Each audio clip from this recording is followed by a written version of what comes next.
Hey, welcome back to RamZland. Today I want to show you how to make a Curie point pendulum using a Canadian nickel. Check this out.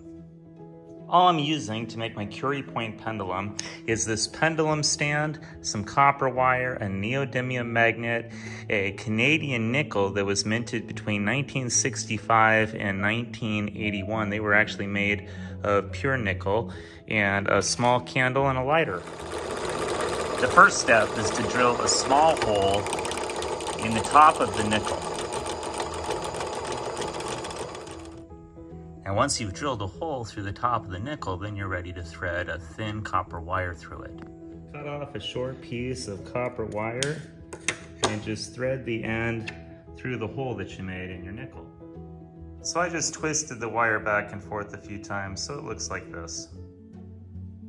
The next step is to lower your pendulum stand and the length of the wire so that the wire is just long enough to attract the coin to the magnet without the coin actually touching the magnet.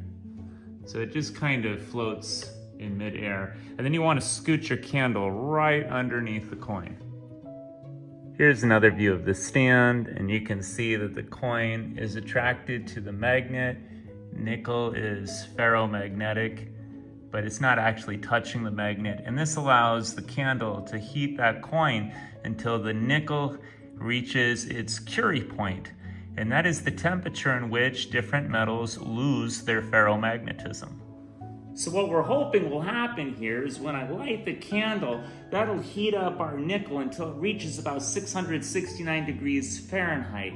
At that point, it'll hit its Curie point and lose its ferromagnetism and will no longer be attracted to the permanent neodymium magnet. Remember, ferromagnetism, that refers to how some metals like cobalt, nickel, or iron will have electron spin that aligns within a magnetic field in areas called domains. And when those domains align, then those metals are attracted to the magnet. Now, this doesn't mean that they're a temporary magnet, or certainly not a permanent magnet, because the minute you remove cobalt, nickel, or iron from a magnetic field, the electrons no longer align themselves. And so in this case, the nickel will no longer be attracted to this permanent magnet when it reaches 669 degrees Fahrenheit.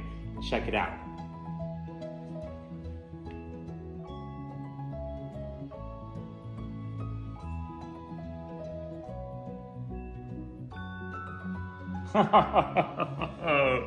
And it lost its ferromagnetism, just like that.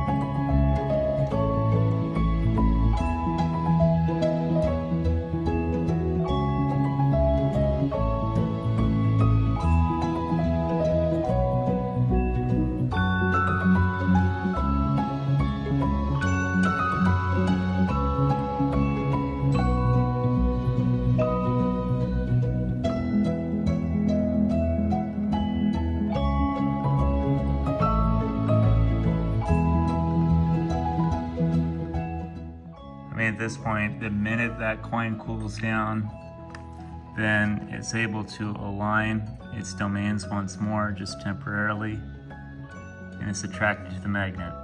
But as you increase the heat, you also increase molecular movement. And what happens is those electrons start to misalign with all of that heat, and once the domains are no longer aligned, and they're no longer attracted to the magnet, and the coin starts to fall, just like that. The man who discovered the Curie point was Pierre Curie. He was the husband of the famous Marie Curie, who discovered radium. And it was in the late 1800s that Pierre and his brother Jacques discovered the piezoelectric effect. They went on to do all kinds of experiments with magnetism, and they found that different ferromagnetic metals had different temperatures in which they lost their ferromagnetism.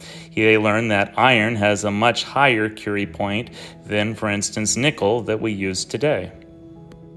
Here's a chart showing the Curie point for different metals, iron, cobalt, and nickel, and you can certainly see that iron requires a much higher temperature to achieve the Curie point, whereas nickel is far lower. That's why we used that in our demonstration today. It's easy to reach that temperature with just a candle flame, whereas for iron, you would need a blowtorch to reach the Curie point.